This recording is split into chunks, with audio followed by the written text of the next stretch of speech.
प्रेरणास्पद कथा YouTube channel पर मैं धनंजय जैन आप सभी का हार्दिक अभिवादन करता हूं। छोटी सी कहानी डीजे की जुबानी।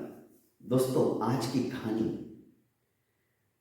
अहंकार, गुरूर जब व्यक्ति को आ जाता है ना, तो पतन के रास्ते तक ले चला जाता है। नारद जी को भी एक बार अहंकार आ गया कि मेरे जैसा नारायण का जाप करने वाला, नारायण की भक्ति करने वाला संसार में कोई नहीं है। मैं रात दिन उठते बैठते सोते जागते श्वासोश्वास लेते हुए भी एकमात्र नारायण का नाम रटता हूं। और जग जाहिर है, नारद जी के कंठ में पट्टा डालकर वीणा लटकी हुई है। नारायण नारायण नारायण उनके मुंह से अविरत यही निकलता रहता है, जो कि हमने सुना है और चलचित्र के माध्यम से देखा है। पर जब उन्हें अहंकार आ गया तो भगवान ने सोचा कि भक्त को अहंकार आना ठीक नहीं है। मेरे होते हुए मैं मेरे भक्त को पतन के गर्त के अंदर गिरता हुआ नहीं देख सकता। उन्होंने अपने भक्त नारायण से कहा कि नारायण, बहुत दिन हो गए, वैकुंठ में हम बोर हो रहे, चलो धरती पर जाकर थोड़ा घूम के आते हैं। अहो भाग्य, आपके साथ मुझे भ्रमण करने का मौका मिल रहा है। ये मेरे लिए अनंत पुण्यवानी का उदय ही समझूंगा। और भक्त और भगवान धरती के ऊपर आ गए। साधारण वेशभूषा थी। धरती के सौंदर्य को देखते देखते निहारते हुए वे जंगलों के अंदर से घूमते हुए मजा ले रहे थे प्राकृतिक सौंदर्य का। इस बीच अब भगवान ने सोचा अपनी माया शुरू करनी होगी। उन्होंने कहा कि नारायण, अब मैं नहीं हूं, मैं एक धरतीवासी हूं, ये सोचना। और तुम भी, क्योंकि यहां हमें कोई देख लेगा नहीं। भगवान, आप अपना रूप बदल सकते हो, पर मुझे तो जग जाहिर लोग जानते हैं और मैं छद्म वेश में ऐसा नहीं घूम सकता। मैं तो नारद ही बन के रहूंगा। भगवान ने कहा ठीक है। नारायण की स्वीकृति मिल गई थी नारद जी को, और भगवान नारायण अर्थात विष्णु एक साधारण पुरुष के वेश में वृक्ष के सन्निकट आते ही कहने लगे कि नारद, बहुत जोरों की प्यास लगी है और अब मेरे से चलना भी दुभर हो रहा है। अरे भगवान, आप चिंता क्यों करते हो? मैं अभी तनिक व्यवस्था करता हूं, भाग कर जाता हूं और आपके लिए स्वच्छ सुंदर मीठा जल लेके आता हूं, स्वादिष्ट ऐसा। तब तक आप इस वृक्ष के नीचे आराम फरमाइए। और नारद जी निकल पड़े जल की तलाश में, जल की खोज में। थोड़ा सा आगे जाते ही भगवान ने अपनी माया रची। एक सुंदर सा गांव नजर आने लगा। कुछ पनिहारियां कुएं के बाहर पानी भर रही थी। एक उसमें सुंदर लड़की, जो कि अद्वितीय सौंदर्य की धारक थी। नारद जी जैसे ही उस कुएं के पास पहुंचे तो होश खो बैठे उस सुंदरी को देखकर। आह, क्या अद्वितीय सौंदर्य है! भूल गए कि मैं नारद हूं, मैं तपस्वी हूं, मैं योगी हूं। निर्निमेष दृष्टि से उस लड़की को देखते रह गए, निहारते रह गए। लड़की ने भी देखा, आंखें चार हुई, लड़की समझ गई और फटक से पानी का घड़ा अपने सर पे रखकर अपने घर की तरफ चलने लगी। नारद जी तो पानी लाना भी भूल गए। भगवान को अकेले को छोड़कर वृक्ष के नीचे बैठा कर मैं क्या काम से आया हूं, उन्हें कुछ भान नहीं रहा और वीणा हाथ में लिए हुए चलने लगे उसी लड़की के पीछे पीछे। लड़की गांव के अंदर, उसके घर के अंदर प्रविष्ट हो गई। अब नारद जी ने तो वहीं अलग जगा दिया, नारायण नारायण करने लगे। लड़की का बाप बाहर आया, नारद जी को कौन नहीं जानता, पहचान गए।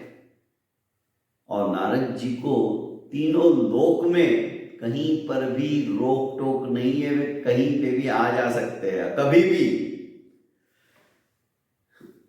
हाथ जोड़कर मकान मालिक, उस लड़की का पिता, कहने लगा कि आप हमारे इस कुटिया के बाहर, अहो भाग्य, भीतर आइए।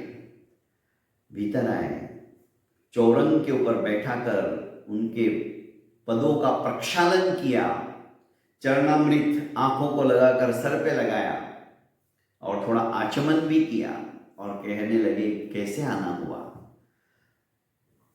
सेवा का मौका दो, स्वादिष्ट खाना बनाने के लिए तैयारी हो चुकी है, आप खाना खाने के पश्चात ही कहीं जाइए, जाना है तो।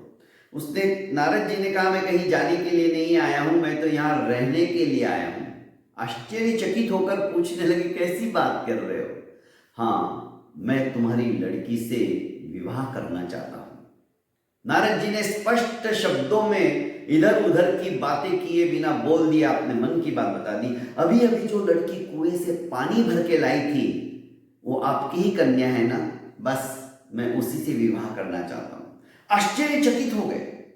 वो किसान था जो बेटी का बाप था, पर मन ही मन सोचने लगा, अहो देखो भगवान की लीला कैसी है, मेरे भाग्य तो आज समाये हो चुके हैं। बेटी की शादी कहीं ना कहीं किसी ना किसी के साथ तो करनी ही है, फिर इनसे सुंदर, इनसे अच्छा, इनसे जैसा ज्ञानी, ध्यानी, तपस्वी, परम भक्त कौन मिलेगा? उसने कहा आपने मेरे ऊपर बहुत बड़ी अनुकंपा की है, तनिक रुकिए, मैं पंडित जी को बुला लाता हूं और शुभ मुहूर्त निकालता हूं। 8 दिन के बाद शुभ मुहूर्त निकलने वाला था। उन्होंने कहा आप 8 दिन विश्राम कीजिए, 8 दिन के पश्चात आपका विवाह कर दिया जाएगा। विवाह की जोरों शोरों से तैयारी होने लगी।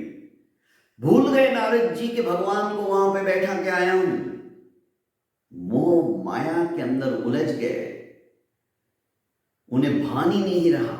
8 दिन देखते देखते बीत गए, विवाह हुआ और किसान ने कहा कि आपकी घर गृहस्थी बसाने के लिए और कुछ आपको भी मेहनत पुरुषार्थ तो करना ही पड़ेगा।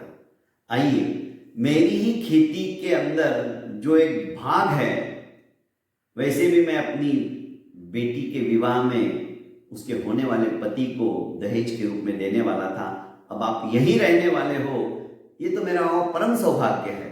आप इस खेती को आज से संभालिए, आप ही इसके मालिक। अब वीणा को उठाकर नारद जी ने दीवार पे टांग दी। अब तो उन्हें वीणा भी याद नहीं आने लगी और नारायण का नाम ही भूल गए। खेती में दिन रात मेहनत करने लगे। कालांतर में पुत्र रत्न की प्राप्ति हुई। बच्चे को खिलाने में, उसको सुलाने में, उसको लोरियां सुनाने में कब समय निकल जाता था पता ही नहीं चलता था। सवेरे उठते ही नारद जी खेत में चले जाते थे और खेत की रखवाली करते थे, बीजों का बीजारोपण करके उनको पुष्पित एवं पल्लवित करने का इंतजार करते थे। बाकी के बहुत सारे काम थे जो कि उन्हें 1 सेकंड की भी फुर्सत नहीं थी। देखते ही देखते दूसरा पुत्र रत्न की तैयारी होने लगी थी। 2 बेटे हो गए। कालांतर में 2 साल 3 साल कब व्यतीत हो गए, देखते देखते 5 वर्ष हो गए। भयंकर बाढ़ आई उस गांव के अंदर, इतनी तूफानी बारिश, त्राहिमाम हो गई। लोग फटाफट घर छोड़कर भागने लगे जान बचाने के हेतु। पानी पहले घुटनों तक था, अब छाती तक भर गया था। पूरा गांव जलमग्न होने वाला था। अब नारद जी भी घबराए। सभी अपने अपने कीमती जेवरात सामान लेके जाने के लिए उत्सुक थे। नारद जी ने भी एक पोटली के अंदर कीमती सामान बांधा। अपनी पत्नी और दोनों बच्चे को, एक बच्चे को नारद जी ने लिया, दूसरे बच्चे को उनकी पत्नी ने लिया और बाकी का दूसरे हाथ में सामान लेके चलने लगे। उन्हें यही पता नहीं था कि कहाँ गड्ढा है, क्योंकि पानी में क्या दिखाई देगा, कहाँ ऊंचा नीचा भू है, कुछ पता नहीं। बस धीरे धीरे चलते जा रहे, दिशा विहीन, कौन सी दिशा में जाना है ये भी पता नहीं। ऐसा लग रहा था जैसे मानो चारों तरफ पानी ही पानी, समुद्र है। अचानक बच्चा रोने लगा और उसको दूसरे हाथ से थपकी देने के लिए नारद जी ने हाथ किया तो पोटली जो जेवरात की थी, जिसमें सोना चांदी था, नीचे गिर गई। बहुत ढूंढा, नहीं मिली। वापस पानी के बाहर आए, क्योंकि बच्चे की भी जान बचानी थी, बच्चा छोटा था। खैर जाने दो, फिर कमा लूंगा, फिर मेहनत करके कमा लूंगा, ऐसे करके चलने लगे। इधर एक भयंकर गड्ढे के अंदर पत्नी और उसके हाथ में जो बच्चा था, दोनों की दोनों गिरे। नारद जी चिल्लाए, प्रिय क्या हुआ? पर बच्चा बह गया। बहुत कोशिश की, बच्चा नहीं मिला। जैसे तैसे अपनी पत्नी को उठाया और वापस ये तीनों चलने लगे। इधर एक ठोकर लगी, नारद जी और उनके हाथ में जो बच्चा था वो भी नीचे गिर पड़े। नारद जी ने बहुत ढूंढा बच्चे को, पर बच्चा कहीं नहीं मिला। अब पति पत्नी दो ही रह गए। एक दूसरे को सांत्वना देते हुए चलने लगे।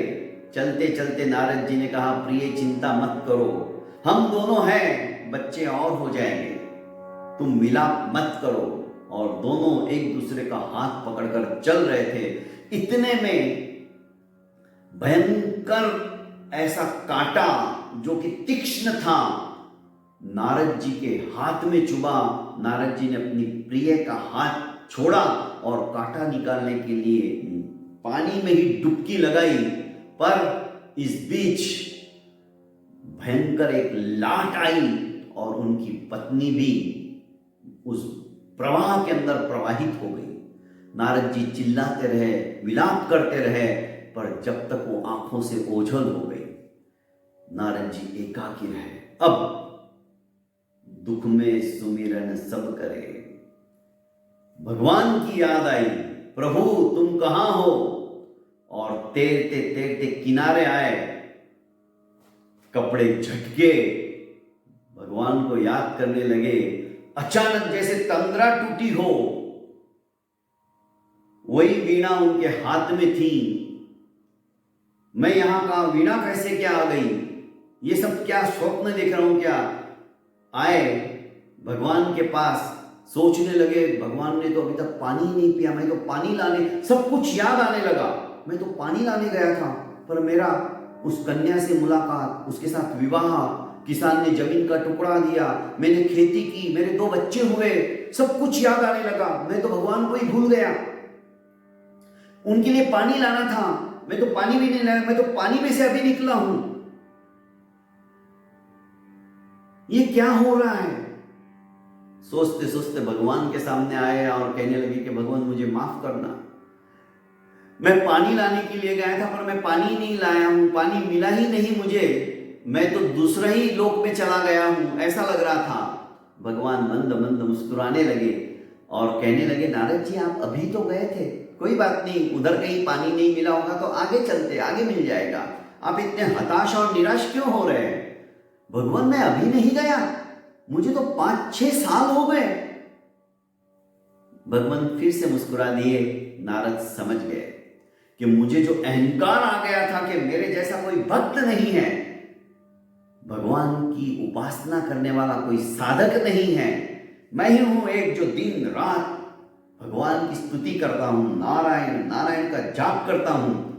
इस संसार में मेरे जैसा कोई नहीं है। बस यही अहंकार को मिटाने के लिए भगवान की ही ये सारी माया है। समझ गए? चरणों में झुके और कहने लगे कि प्रभु मुझे माफ कर दो, आगे से मैं कभी भी इस प्रकार का अहम के अंदर डूबकर ऐसे विचार तक नहीं लाऊंगा। कहानी छोटी सी है दोस्तों, पर ये कहानी हमें नसीहत देती है। चाहे अहंकार किसी भी बात का हो, धन का हो, ऐश्वर्य का हो, विद्या का हो, किसी भी चीज का अहंकार, चाहे फिर वो तपस्या का क्यों ना हो, भगवान की भक्ति का क्यों ना हो, ये कोई भी अहंकार हमें डुबोने वाला है दोस्तों, तिराने वाला नहीं है। यदि हमें सचमुच में जो आत्मा के निजी गुण है, विनम्रता, अहंकार को समाप्त करने के लिए विनम्रता बहुत जरूरी है। लोभ को समाप्त करने के लिए संतोष का आना बहुत जरूरी है। क्रोध को क्षमा काट सकती है। यदि आपके भीतर आत्मा का गुण जो क्षमा है वो आ गया तो आप क्रोधाभिभूत कभी भी नहीं होगे। माया, छल, कपट जो हम करते हैं, यदि अंतर मन में आत्मा का गुण सरलता उद्भूत हो जाए तो माया भी हट जाएगी। कहने का अभिप्राय है, आत्मिक गुणों को जब हम विकसित करते हैं तो ये क्रोध, मान, माया, लोभ, अहंकार आदि सब कुछ समाप्त हो जाता है। आत्मा शुद्धता की ओर अग्रसर होने लग जाती है और यही आत्मा एक दिन परमात्मा के स्वरूप को भी प्राप्त करती है। बहुत बहुत धन्यवाद दोस्तों। प्रेरणास्पद कथा यूट्यूब चैनल को आपने अभी तक लाइक एवं सब्सक्राइब नहीं किया है तो कर लीजिए और ज़्यादा से ज़्यादा अपनों को शेयर कीजिए, फॉरवर्ड कीजिए। प्रणाम।